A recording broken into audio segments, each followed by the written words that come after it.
Hey, welcome back to Jazz Time. JazzTime.com is an online store that buys, sells, and trades authentic luxury watches. We make these videos so you can easily choose the best watch for yourself in the comfort of your own home. We offer the lowest prices anywhere online, and if you'd like to know the price, simply click on the links in the description below. We greatly appreciate if you'd purchase your next watch from us at JazzTime.com.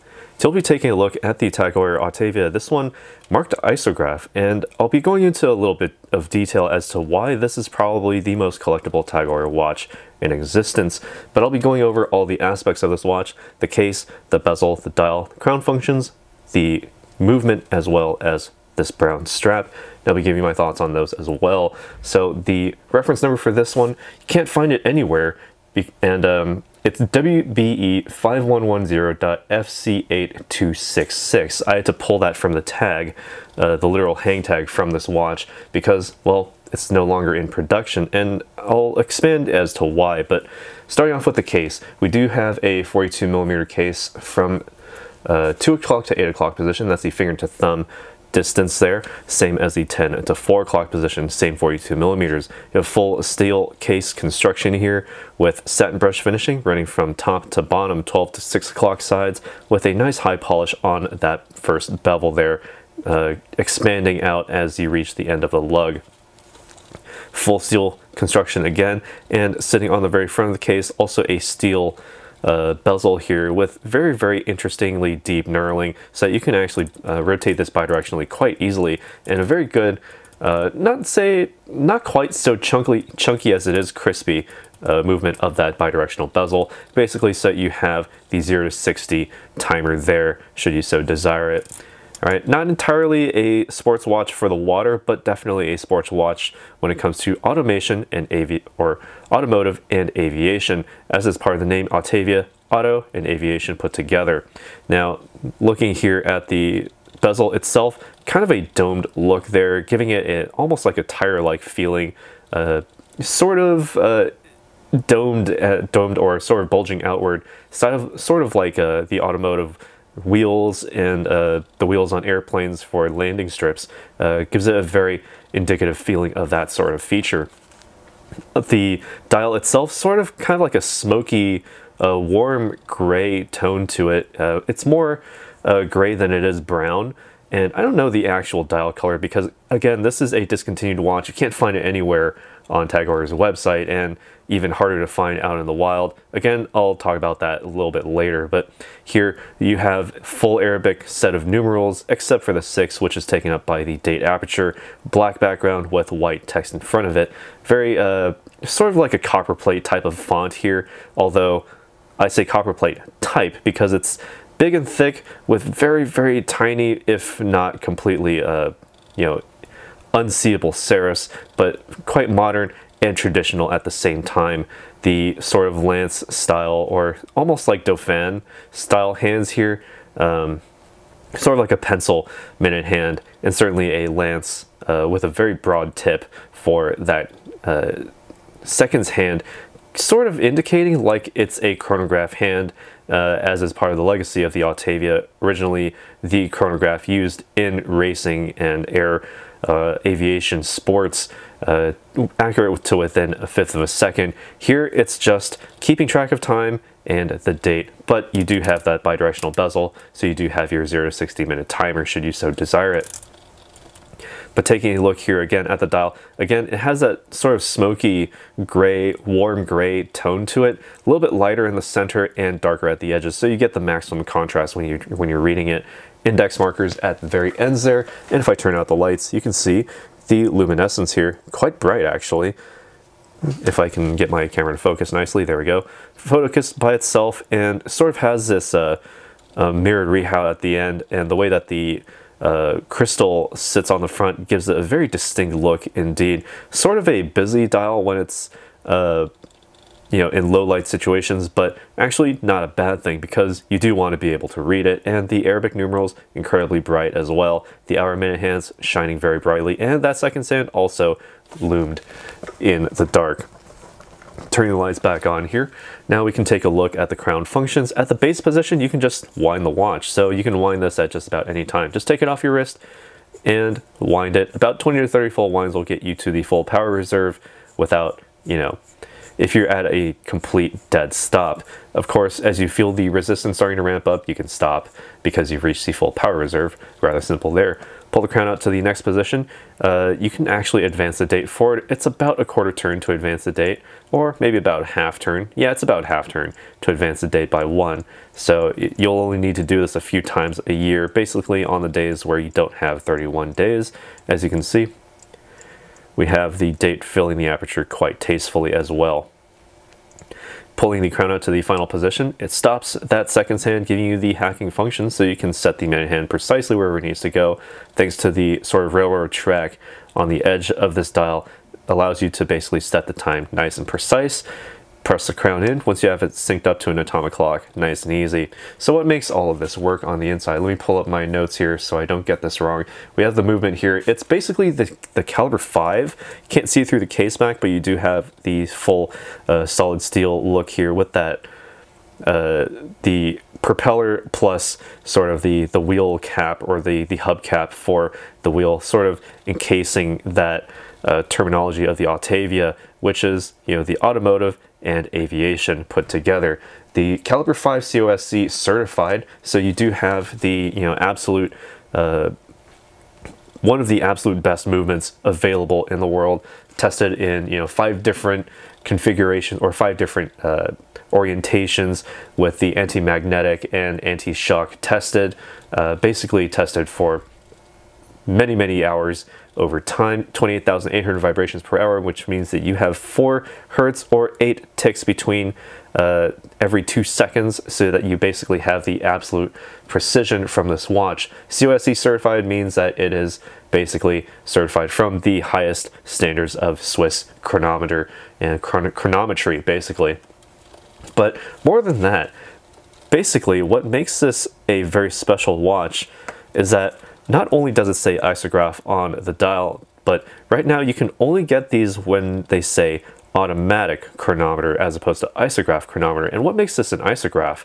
It took me a bit, but I had to research it, and what the Isograph basically indicates is that while you do have the caliber 5 movement on the inside, it's more than just that. The hairspring itself is actually a carbon composite hairspring, a first within the Swiss watch industry, and basically that means it's a fully amagnetic hairspring that Tag Heuer unfortunately themselves could not actually keep up with the demand for, and so they very quietly actually pulled these from the shelves and basically instated a recall on the Isograph and re-released it with the caliber 5, but with, you know, the standard hairspring supplied on the caliber 5. But here, the Isograph, this one managed to escape and make it into our hands here at Jazz Time. So what makes this so special? Well, it is because of that recall and the fact that you can't actually get this anymore.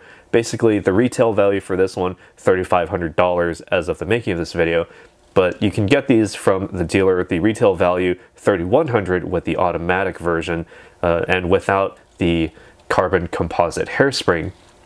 That's basically the only difference there, but that's what makes this so collectible, is that since it's gone through a recall, you can't actually get this from Tag Heuer. And some sources actually say that if you were to walk into Tag Heuer with this watch, they will do their darndest to try to buy this back from you because they don't want this out in the wild. For what reasons, we don't know exactly. Some have indicated, or some have said that maybe, you know, the carbon composite hairspring hasn't undergone enough testing to actually stay reliable. But, you know, testing here in the office, I've seen that this one works just as reliably as any other Tag Heuer watch or any other watch that is COSC certified, basically on par with, you know, the highest levels of watchmaking.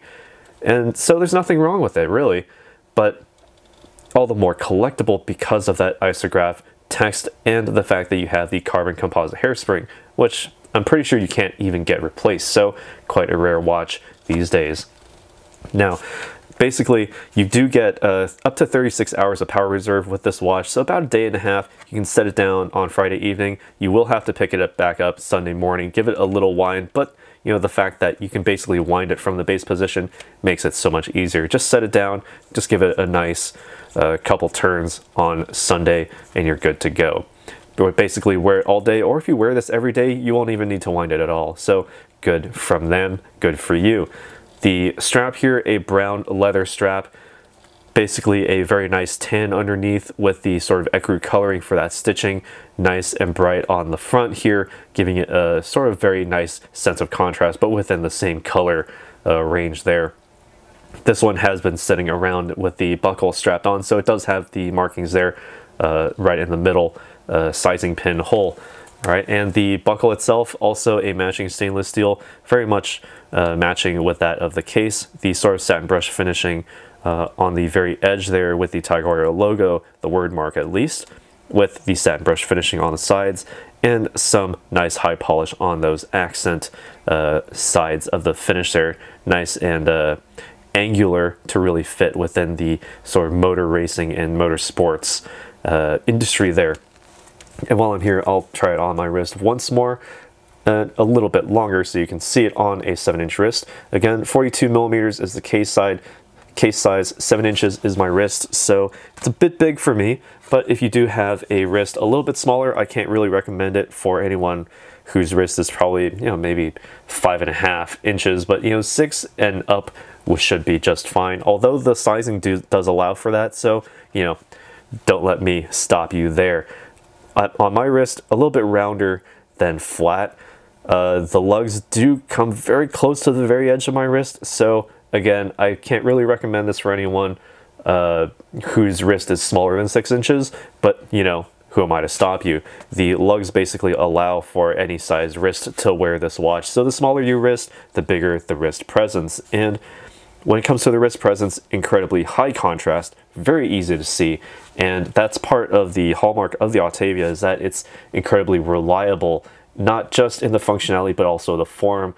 And just looking at it with the high contrast here for the dial, very easy to read, very easy to see, and incredibly accurate. Sits on the wrist quite nicely. The lugs again overhang my wrist, so if you have more of a flat wrist than a round wrist, this will certainly fit you much better.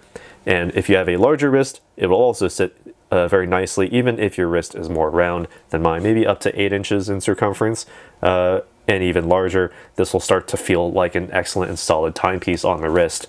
But enough of what I think. What do you guys think about this watch? Let us know down in the comments below what you think about the Heuer Autavia Isograph. This one, probably one of the rarest watches out there in the world. We have it here at Jazz Time, just this steel-cased version with the warm gray dial. That's what I'm going to call it because, hey, I can't find this on their website. They took down any indication of Isograph from their own website. So here it is in front of you on YouTube. So let us know what you think down in the comments below. Be sure to like this video if you learned something, and hit the subscribe button. Hit the bell notification so you can be notified when we go live with another video like this one. And as always, if you'd like to purchase this watch, this one only pre-owned because, well, you can only get it pre-owned. There's no way to get it new because Heuer just simply doesn't sell it anymore. At least the ones that say Isograph on it and with the carbon composite hairspring. So go to our website at jazztime.com, links in the description below, where you can get this very watch, the only one possibly that we will ever get in our office. So let us know. Go to the website in the link in the description below to get it at the lowest possible price on the online. So take care. We'll see you in the next video. If you want to find out more about the watch you just saw in the video, you can just click below on Show More to see the full description. Then you can check the link next to Model as seen in video, click on it, and you will get to the proper page where you can see all the details. If you're watching on a mobile phone, you have to click on the arrow down on the right hand side below the video to see the full description. If you like this video, please give us a thumbs up. If you would like to share this video with your friends, you can use the share button below and share it on any platform you like. If you have questions, constructive feedback, want to tell us about some mistakes or misspeaks, just write a comment below. If you want to see more videos like this, you should subscribe to our channel and visit our channel page where you can find all the videos. And if you're interested in a specific watch brand, you can check out our playlists. If you want to check the price for a watch or want to buy one, remember at jazztime.com you always get a steep discount, so you should check the prices with us. If you want to know the price for a specific watch, just go to Google, type in Jazz Time, plus the brand, model and the details you're interested in, and Google will find the right page for you. Thank you for watching.